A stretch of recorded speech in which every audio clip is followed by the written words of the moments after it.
Welcome to the Smart Weight Loss Coaching Podcast. I'm Dr. Lisa Olson, a board-certified weight loss medicine specialist and certified life coach. In this podcast, I'll share fresh insights and effective techniques for incorporating mindset, habit change, and proven science into your life. Are you ready to achieve sustainable weight loss, wellness, and longevity? Then let's jump in and lose weight the smart way. Welcome back. My nephew, Nate, just finished grad school and started his first teaching job this fall at an elementary school in California. Over the summer, he asked our family if we'd contribute some stickers to his basket of stickers that he'll use to reward kids for a job well done. Online, I found some options with endearing animals and encouraging slogans. One of them had a snail, and the slogan was, "You snailed it," which I'm sure you'll recognize was a riff on "You nailed it." This got me thinking about one of the most important things I do when people come to me for weight loss. I help them embrace the realistic snail's pace of weight loss. Of course, the latest weight loss meds like Wegovy and Zepbound, also known as Ozempic and Mounjaro when used for diabetes, have changed the pace of weight loss for some of my clients. But even so, I still bump up against people with unrealistic expectations for how fast sustainable weight loss should be. Often people want to quit whatever weight loss strategy or program they're using. They basically give up on themselves because they think what they're doing isn't working. Often they're wrong, but they don't realize that the smart changes they're making are going to take time to show up on the scale. I see this amplified by social media, although the expectation that quick weight loss should be easy existed long before that. We're given the impression that people can lose 100 pounds in a year and keep it off. So surely someone who only wants to lose 20 or 30 or 40 pounds should be able to drop that weight in a few months. And if not, then something's gone terribly wrong. This is a thought error. It's simply not true that you're doing something wrong if it takes you a year to lose 20 or 30 or 40 pounds. You're probably doing many things right, and you're being patient with the process. I'm working with someone, let's call her Kathy, who is down over 70 pounds from where she started. She's completely transformed her life, how she eats, how she moves, how she spends her leisure time, even how she talks to herself. No longer in a mean girl, self-defeating voice, but rather with the kind voice of a teacher, nicely redirecting herself back to the task at hand when she's off track. Kathy's down 70 pounds, and she's not perfect, but it's not necessary to be perfect.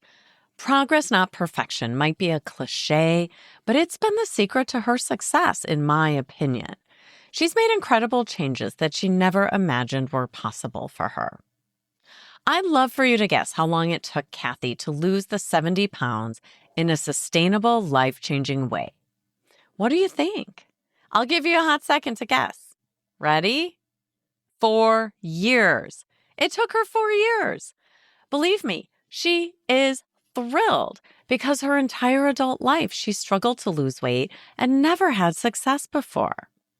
Now that I know about Nate's elementary school sticker selection, you know what I'd say about Kathy? She snailed it. I'm sorry I had to say it. She lost her weight at a snail's pace, and she's still not done. I'm sure I could update you on her progress in a year, and she'd be down 90 pounds total.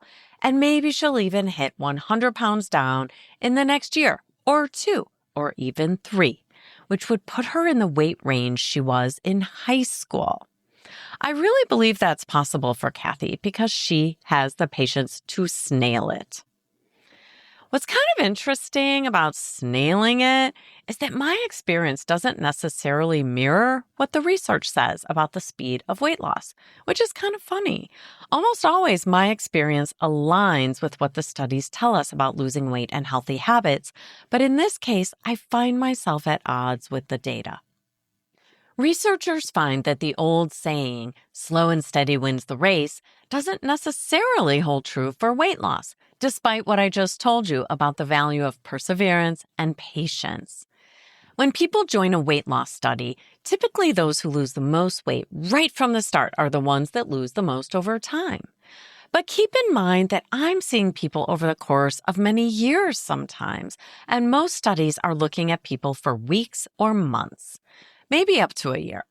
Perhaps that's part of the reason why the research finds that people who drop weight right away lose the most weight. They're not looking at it over a long term. I'm just letting you know that if you don't lose weight quickly, the key is to stay in the game, to avoid getting discouraged and giving up. Just keep at it. Some people nail it right from the start, but some of the most successful people I've worked with tend to snail it. I would agree that when it comes to medication for weight loss, we can tell within the first few months if someone is going to be a responder, a super responder, or not at all responsive to a particular medication. But even there, we can often pivot, change meds, try a different angle, and get someone to eventually respond. But back to using lifestyle and habit change for weight loss. I don't necessarily find the initial pace of weight loss to predict where someone will land 2, 3, 4, or even 5 years down the road. I've worked with some women for a long time, and they continue to inch downward, one small habit change at a time. I'm going to give you my top 5 predictors of long-term weight loss success. In other words, I'll let you know the things you must do if you want to nail it or snail it with weight loss. But first, let's hear a quick word from our sponsor. Just kidding, it's still me, Dr. Lisa Olson, physician and founder of Smart Weight Loss Coaching. If you've been considering the role of weight loss medications in your weight loss journey, you need a smart medical team with the experience to help. For those of you living in Illinois, I hope you'll consider working with us. We've just brought on a fantastic physician assistant with over 20 years of experience, and she's taking new clients. Reach out to us at team@smartweightlosscoaching.com to make an appointment or to learn more. And we're back. Ready for my top 5 predictors of long-term weight loss success? Number 1 is patience. People who recognize that their smart habit changes may take time to show up on the scale are more likely to be rewarded with meaningful weight loss a year, 2, or 3 down the road. An example of this might be my client, Kathy, who decided to eliminate her habit of snacking after dinner. She made that change, but it didn't show up on the scale right away. It took a long time, in fact, but she recognized that this was a healthy change with great value, whether it showed up on the scale or not. And so she started closing the kitchen after dinner. When dinner is over, that's it for her. No more eating, no snacking, no grazing while cleaning the kitchen or later while watching TV. She doesn't eat again until breakfast the next morning. Kathy believed that change would pay off over time, and it sure did, despite many plateaus and obstacles over the past 4 years. Number 2, attendance. In my experience, those who show up to my program, or potentially any program, over and over and over again, even when they don't feel they're nailing it, are the ones who will snail it. They can see they're making positive changes and know they're working on a helpful mindset with each conversation. So they don't sweat it if the scale looks the same today as it did the last time we met. They keep showing up for themselves relentlessly, and it makes a huge difference. It's kind of like showing up for a foreign language class even when you don't feel like it, or even when you're busy. If you show up for your conversational French class week after week after week, even when you haven't had a chance to practice, even if you didn't finish your homework, even if you're busy or tired or just not in the mood, eventually you're going to learn to speak French better than the person who might have had more natural ability, but who's inconsistent with their attendance over time. Show up, even if it feels messy, and you'll snail it. Number 3, expect chronicity. Recognize that it's the rare person for whom weight loss or better health is going to be a quick one-off intervention. When people come to me expecting to lose all of their excess weight in a few months and then to be able to eat whatever they want and to just coast, they've misunderstood the assignment. If you've carried excess weight for more than a few years, more likely than not, this is a chronic condition that requires chronic treatment. Think about other chronic conditions. Let's say high cholesterol. If you have high cholesterol, you've probably been given guidance to make long-term permanent changes in the way you eat to help you achieve long-term improvement in your numbers. You've been encouraged to get enough exercise, something that helps to raise the HDL or good cholesterol levels. Maybe you've been put on some medication.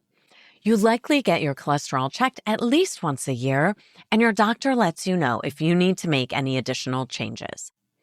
You understand that this is a lifelong diagnosis, and you'll continue to strive to eat well and exercise and follow up with your doctor and maybe a registered dietitian for the rest of your life. We can think about chronic excess weight this way too. There are exceptions, of course. Sometimes young adults can lose weight early enough to reset their baseline before it gets locked in. And women who gain extra weight during pregnancy, as I did with my second child, can often lose that excess weight permanently if they do it within the first year or two after delivery. But for the rest of us, if you've carried your excess weight for 4 years, 5 years, 10 years or more, you'll have the most success with long-term weight loss if you embrace chronic treatment of this chronic condition. Just like there's no finish line for making changes for better health and longevity, there's no finish line for weight loss and maintenance of weight loss when you've carried excess weight for many years. I put myself into this group. At my heaviest adult weight, I was almost 40 pounds heavier than I am today. I still find myself on a lifelong journey of showing up, staying engaged, and being patient with the process of managing my weight over my lifespan. Okay, time for number 4. Stop giving away your power to the scale. This is a big one. So many women give up on themselves and their weight loss effort when the scale doesn't move fast enough. They don't realize they're snailing it because they don't see their behavioral victories. The only win they recognize is a drop in the number on the scale. Listen, the scale does matter. I get it. We need a metric like that to follow. And in fact, the research does tell us that people are less likely to gain weight if they keep their eye on the scale. It allows them to make adjustments more quickly than if they wait for a change in clothing size to alert them to some weight gain. But for weight loss, the scale is not the arbiter of success. Let me say that one more time. The scale is not the arbiter of success. Those who snail it find other ways to celebrate success and use the scale as just one data point to let them know if they're going in the right direction. Lastly, number 5, which you might not like, but it's so true. You have to find the fun in your weight loss and maintenance journey. If you look at weight loss as some kind of medieval torture that you just have to endure briefly and then you can be done with it, you're probably not going to snail it. Find your people. Find a way of moving your body that you like. Find your way of eating nutritionally dense, healthy, and interesting foods that support your goals. And find ways to challenge yourself that feel attainable and engaging. I understand weight loss and maintenance of weight loss aren't quite a trip to the carnival, but by finding ways to make it fun whenever possible, you'll find your way to stay on this journey and to snail it when it comes to sustainable weight loss. I'm curious what comes up for you when you think about my client Kathy, who lost 70 pounds in 4 years and is still losing. Would you be willing to snail it like that? What if it took you 6 years to lose 70 pounds? But you knew that if you kept showing up, kept working at it, and kept rewarding your effort with little stickers that said, "You snailed it," you'd eventually lose the weight and keep it off? Would you keep showing up for yourself if you believed that was possible? Because it really is. Give that some thought as you work out your NBA, your next best action for this week. This is something you're going to do today. Maybe it's a little reset in the way you think about your weight loss or health journey. Maybe you're going to find some stickers that say, You snailed it. Whatever your MBA is, thanks for engaging and showing up for yourself by listening to this podcast and by sharing it with someone you care about who might need to hear this message. You've got this. Thanks so much for listening. If you'd like more support during your smart weight loss journey, check out our group coaching program at smartweightlosscoaching.com. Until next time, stay well and stay smart.